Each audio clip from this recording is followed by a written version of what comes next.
Hello friends, welcome to Unique Techy. दोस्तों, आज इस वीडियो में आपको ओप्पो के 13X के बारे में सारी चीजें बताने वाली हूँ, उनके फीचर्स के बारे में बताने वाली हूँ। और ये इंडिया में फ्लिपकार्ट पर 23 जून को सेल में आ रहा है। साथ ही में ये बजट मोबाइल होगा जो कि 15,000 के अंदर में आपको मिलेगा।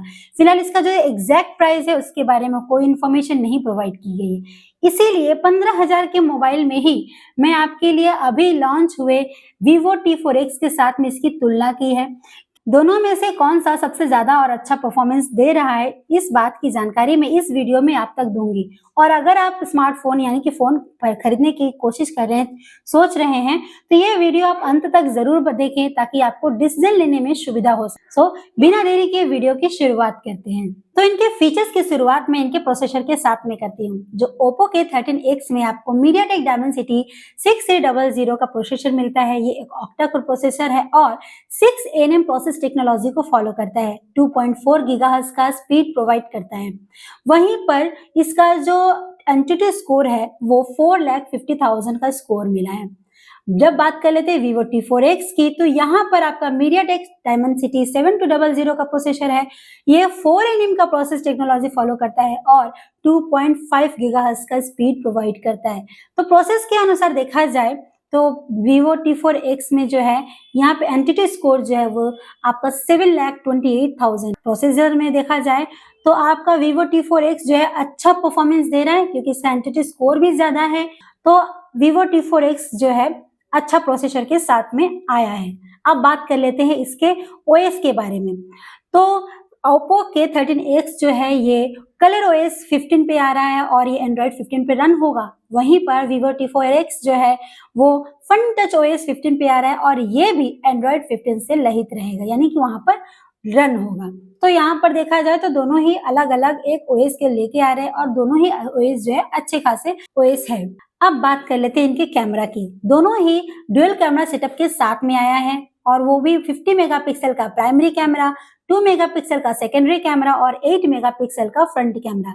दोनों ही कैमरे में कोई अंतर नहीं है, लेकिन AI फीचर्स जब आता है तो अंतर आ जाता है क्योंकि AI फीचर्स जो है ओप्पो के 13X में आपको सारी चीजें कर पाएंगे अपने फोटोज के साथ जो AI आपको प्रोवाइड करता है, यानी कि एनहांसमेंट, इरेजिंग और साथ में उसका मूवमेंट करवाना। किसी भी फोटो पे आप मूवमेंट करवा सकते हो, उसे अरेंज कर पाओगे, उसे पोर्ट्रेट मोड भी दे पाओगे। तो AI फीचर्स जो यहाँ पे ज्यादा देखने को मिल रहा है। वहीं पे Vivo T4X में जो है आप इसे इरेज कर पाएंगे और साथ ही में इसे एनहेंस कर पाएंगे। अब बात कर लेते हैं बैटरी की। तो ओप्पो के 13X में बैटरी जो है 6000 mAh की बैटरी है 45 वाट के चार्जिंग सपोर्ट के साथ में। वहीं पर Vivo T4X में आपको 6500 mAh की बैटरी मिलेगी, 44 वाट के चार्जिंग सपोर्ट के साथ में आएगी। तो यहाँ पे जब बैटरी की बात करें तो बड़ा बैटरी जो है आपको Vivo T4X में मिल रहा है और चार्जिंग सपोर्ट भी अच्छा है। तो बैटरी के अनुसार भी Vivo इज द बेस्ट। यहाँ पे आप Vivo के साथ में आप जा सकते हैं। ओके, अब स्क्रीन की बात आती है कि इसका जो डिस्प्ले है वो कैसा है। यहाँ पर डिस्प्ले ओप्पो के 13X में जो है 6.67 इंच का एमोलेड डिस्प्ले मिल रहा है 120 Hz के रिफ्रेश रेट के साथ में। वहीं पर Vivo T4X में 6.72 का इंच का IPS LCD डिस्प्ले मिल रहा है, वो भी 120 Hz रिफ्रेश रेट के साथ में। तो एमोलेड और IPS LCD में कुछ खास अंतर नहीं है, लेकिन इतना है कि IPS LCD जो है वो डायरेक्ट सनलाइट में भी आपको अच्छे से किसी भी चीज को शो करेगा, लेकिन वहीं पर एमोलेड जो है थोड़ा सा डल हो सकता है। अब ब्राइटनेस, जब डिस्प्ले बोल ही रहे हैं तो ब्राइटनेस भी बता दें तो ओप्पो के 13X में 1000 निट्स का ब्राइटनेस वहीं देखने को मिलता है, जहां पर T4X में आपको 1050 निट्स का ब्राइटनेस मिलता है। यानी डिस्प्ले के मामले में भी आपका बड़ा डिस्प्ले, अच्छा स्क्रीन और साथ में ब्राइटनेस ज्यादा आपको Vivo T4X में देखने को मिलता है। तो यानी T4X ने यहाँ पे बाजी मार ली। अब बात कर लेते हैं स्टोरेज की। तो ओप्पो के 13X में 6GB का रैम और 128GB का इंटरनल स्टोरेज देखने को मिलता है और वो भी UFS 2.2 के साथ में। तो वहीं पर Vivo T4 Ultra में आपको 8GB का रैम और 256GB का इंटरनल स्टोरेज मिलता है UFS 3.1 के साथ में, यानी कि बड़ा स्टोरेज जो है आपको T4X में देखने को मिलेगा। वहां पे आप मल्टीटास्किंग कर पाएंगे और बहुत सारे जो काम है एक साथ और अच्छे से आप इसे स्टोर भी कर पाएंगे। तो स्टोरेज के मामले में भी T4X ने बाजी मार लिया। अब बात कर लेते हैं साउंड क्वालिटी के बारे में। साउंड क्वालिटी को लेके बहुत ज़्यादा ही एनहांसमेंट देखने को मिल रहा है इस बार के अपडेटेड मोबाइल्स में। जैसे कि आप देखेंगे कि पहले जब कोई भी नॉइज़ी इलाका हो, वहाँ जहाँ पे बहुत सारी आवाज़ें हैं, वहाँ पे कॉल करना या किसी भी मीडिया को प्ले करने में बहुत दिक्कत सामना करना पड़ रहा था। आवाज़ क्लियर नहीं आता था, लेकिन अब जो है एनहांस किया गया है इसको, एवरेज से भी ज़्यादा इसको एनहांस कर दिया गया है। लेकिन दोनों में कितना परसेंट का एनहांसमेंट है, वो अब बता देती हूँ। ओप्पो के 13X में आपको 300% का एनहांसमेंट किया गया है साउंड क्वालिटी में, वहीं पे आपको वीवो के T4X में 400% का यानी 4 गुना उसका जो एनहांसमेंट है वो कर दिया गया है। प्रॉपर जो साउंड क्वालिटी है वो T4X में इस बजट मोबाइल में देखने को मिल रहा है तुलना में ओप्पो के 13X के। तो यहाँ पर साउंड में भी ओप्पो जो है वो थोड़ा पीछे चला गया और T4X ने बाजी मारी है।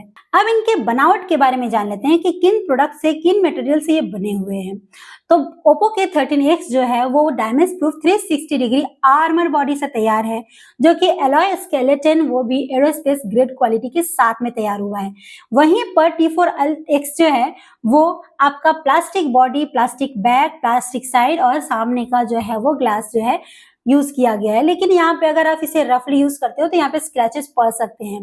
तो दोनों में अगर देखा जाए ओवरऑल तो बॉडी स्ट्रक्चर में जो है ओप्पो के 13X सबसे ज्यादा अच्छा और स्ट्रॉन्ग मटेरियल के साथ में बना है। अब बारी आती है इनके अपडेट्स को लेके। तो दोनों ही हैंडसेट में बराबर का अपडेट्स के बारे में इंफॉर्मेशन दिया गया, यानी कि दोनों हैंडसेट्स में आपको 2 साल का एंड्रॉयड अपडेट और 3 साल का सिक्योरिटी अपडेट आपको प्रोवाइड किया जाएगा। अगर किसी तरह का सिक्योरिटी रिलेटेड अपडेट या परेशानी आती है तो कंप्लेन मिलने पे इसके अपडेट जो आप 3 साल तक निश्चिंत रह सकते हैं। ओप्पो के 13X में अगर आप ग्लोव पहन के उसे ऑपरेट करना चाहते हो ना, तो आप इसे इजीली ऑपरेट कर पाओगे। ये एक फीचर्स देके ना बहुत अच्छा किया है, क्योंकि जब तक पहले फिंगर टच ना हो वैसे प्रोसेस नहीं हो पाता था, अटक जाता था, आपको ग्लोव निकालना पड़ता था, आपने जो भी चीज पहन रखा है हाथ में। लेकिन अब ओप्पो के 13X जो है ये फीचर्स दिया है कि आप ग्लोव पहन के भी इसे आप ऑपरेट कर पाएंगे इजीली। ओके, नेक्स्ट बात आती है इसके कलर अवेलेबिलिटी के बारे में। तो ओप्पो और वीवो दोनों में ही 2-2 कलर्स अवेलेबल है, जो कि ओप्पो के 13X में आपको मिडनाइट वायलेट और सनसेट पीच कलर्स में ये अवेलेबल है। वहीं पर वीवो T4X में आपको प्रोंटो पर्पल और मैरिन ब्लू कलर्स में अवेलेबल है। ये कलर्स जो है अवेलेबिलिटी, ये सब अपने आप में ही बहुत सुंदर है। इन दोनों के कलर्स के जो लुक है वो बहुत आकर्षित करने वाला है यूजर्स को। आपको कौन सा पसंद आता है हमें कमेंट करके जरूर बताइएगा। चलिए जान लेते हैं अब इनके आईपी रेटिंग की, यानी वाटर और डस्ट रेजिस्टेंस। तो आईपी रेटिंग जो है वो आपका ओप्पो के 13X में IP65 का रेटिंग है, जो यानी कि वाटर रेजिस्टेंस और डस्ट रेजिस्टेंस अच्छा है। वहीं पे वीवो T4X में IP64 का रेटिंग है, यानी यहाँ पर भी अच्छा है। आप जान लेते हैं इनके प्राइस के बारे में। तो ओप्पो के 13X फिलहाल फ्लिपकार्ट पर 23 जून को सेल में आएगा, तो एक दिन पहले इसके प्राइस जो है वो उसका खुलासा होगा, इसलिए प्राइस के बारे में कहना मुश्किल है। इतना पता है कि 15,000 के अंदर का ही ये मोबाइल है। वहीं पर वीवो T4X जो है फ्लिपकार्ट पर आपका 13,999 का मोबाइल है, जो कि ऑलरेडी अवेलेबल है। तो इसका लिंक्स भी मैं डिस्क्रिप्शन में डाल दूंगी, जहां से आप इसे इजीली एक्सेस कर पाएंगे। चलिए अब जान लेते हैं कौन सा बेस्ट मोबाइल होगा आपके लिए। तो दोस्तों, परफॉर्मेंस के अनुसार देखा जाए बहुत सारी चीजें जो है वो वीवो T4X में अच्छे से प्रोवाइड की गई है, लेकिन वहीं पर कुछ कमी देकर आपका ओप्पो के 13X है। तो ओप्पो के 13X की तुलना में वीवो T4X जो है बेटर परफॉर्मेंस दे रहा है और ये एक अच्छा मोबाइल है। अब अगर आप लेना है इन दोनों में से चूज कर रहे हैं तो वीवो T4X के साथ आप जा सकते हैं।